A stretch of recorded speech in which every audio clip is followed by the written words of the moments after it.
അതേ ലോകപ്രസിദ്ധനല്ലേ.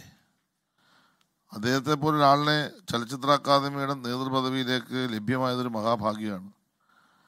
റസൂൽ പൂക്കുറ്റി നമ്മുടെ രാജ്യത്തിനും കേരളത്തിനും അഭിമാനകരമായ നേട്ടങ്ങൾ നേടിത്തന്ന ആളല്ലേ.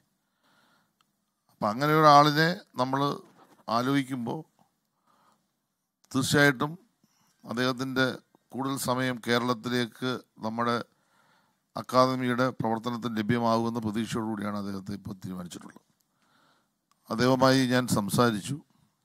പൂർണ്ണ മനസ്സോടുകൂടി അത് അദ്ദേഹം സ്വീകരിക്കുന്നു എന്ന് അറിയിച്ചിട്ടുണ്ട്.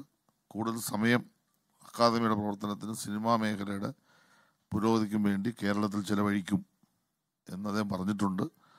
അങ്ങനൊരു അവസരം അദ്ദേഹത്തിനെ പോലെ ആൾ ഇവിടെ വന്ന് ചിലവഴിക്കാൻ തയ്യാറായെങ്കിൽ മലയാള സിനിമയുടെ മറ്റൊരു ഭാഗ്യം കൂടി വന്നിരിക്കുന്നു എന്നതാണ് ഞങ്ങൾ കാണുന്നത്. മാത്രമല്ല, ഇപ്പോൾ നിലവിലുള്ള നമ്മുടെ അക്കാദമി എക്സിക്യൂട്ടീവിൻ്റെ കാലാവധി കഴിഞ്ഞു. അപ്പോൾ സ്വാഭാവികമായിട്ടും പുതിയൊരു ടീം വരട്ടെ എന്നാണ് ഞങ്ങൾ തീരുമാനിച്ചത്.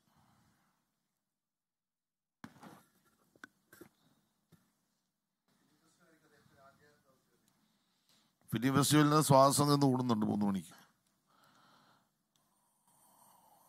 അപ്പോൾ അത് കഴിയുമ്പോൾ ഫെസ്റ്റിവലിലേക്ക് പോവുകയാണല്ലോ.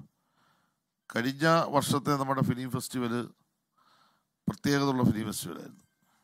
കാരണം മൺമറഞ്ഞു പോയ മഹാരഥന്മാരായ സിനിമാ രംഗത്തെ പ്രഗത്ഭരുടെ സ്മൃതി മണ്ഡപങ്ങളിൽ നിന്ന് കൊളുത്തിയ ദീപശിഖയെല്ലാം എത്തിയാണ് വലിയ തരത്തിൽ കഴിഞ്ഞ വർഷത്തെ നമ്മുടെ ഫെസ്റ്റിവൽ നടത്തിയത്. ഈ വർഷം അതേപോലെ തന്നെ വ്യത്യസ്തതകളോട് കൂടിയുള്ള ഒരു ഫിലിം ഫെസ്റ്റിവലായിരിക്കും ഈ വർഷവും നമ്മൾ പ്ലാൻ ചെയ്യാൻ പോകുന്നത്. അപ്പോൾ അതിൻ്റെ തയ്യാറെടുപ്പുകൾ ആരംഭിച്ചു കഴിഞ്ഞു. ഇന്ന് അതിൻ്റെ സ്വാഗതത്തോടു കൂടി 2025 ഫിലിം ഫെസ്റ്റിവൽ ലോകം തന്നെ കൂടുതൽ ശ്രദ്ധിക്കുന്ന തരത്തിലേക്ക് മാറ്റപ്പെടുന്നു.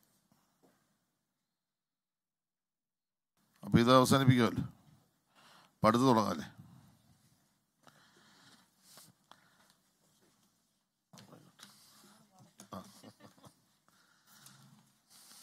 കാണുന്നത് ചലച്ചിത്ര അക്കാദമി കഴിഞ്ഞ ദിവസം അതിൻ്റെ ചെയർപേഴ്സണായി റസൂൽ പൂക്കുറ്റിയെ, സൗണ്ട് ഡിസൈനറും ഓസ്കാർ ജേതാവുമായ സംവിധായകനുമായ റസൂൽ പൂക്കുറ്റിയെ നിയമിച്ചിരുന്നു.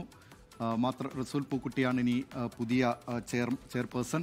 മാത്രമല്ല, ഈ കാര്യത്തിൽ പ്രേംകുമാറിന് ചില വിയോജിപ്പുകൾ ഉണ്ടായിരുന്നു. പക്ഷേ അദ്ദേഹം പരസ്യമായി ഈ അഭിപ്രായ പ്രകടനത്തിന് തയ്യാറല്ല. റസൂൽ പൂക്കുറ്റി ആദരണീയനായ മനുഷ്യനാണ് എന്ന് മാത്രമാണ്, ആദരണീയനായ ഒരു സിനിമാ പ്രവർത്തകനാണ് എന്ന് മാത്രമാണ് ഈ കാര്യത്തിൽ പ്രേംകുമാർ പറഞ്ഞിട്ടുള്ളത്. ആശാസമരത്തെ അനുകൂലിച്ചതടക്കം ചില കാര്യങ്ങളിൽ സർക്കാരിൻ്റെ നയങ്ങളോട് പ്രേംകുമാറിന് വിയോജിപ്പും ഉണ്ടായിരുന്നു. അത് തുറന്നു പറഞ്ഞു. ആശാസമരത്തെ അനുകൂലിച്ചാണ് പ്രേംകുമാർ രംഗത്ത് വന്നിരുന്നത്.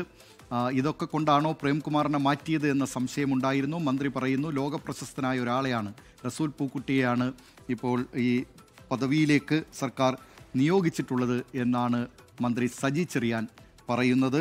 ലോകത്തെവിടെയായാലും ഏത് സമയത്തും 24 വാർത്തകളും ഓഗ്മെന്റഡ് റിയാലിറ്റി പാക്കേജുകളും എക്സ്പ്ലെയിനറുകളും വിശദമായി കാണാൻ ഞങ്ങളുടെ യൂട്യൂബ് ചാനൽ നിങ്ങൾക്ക് സബ്സ്ക്രൈബ് ചെയ്യാം.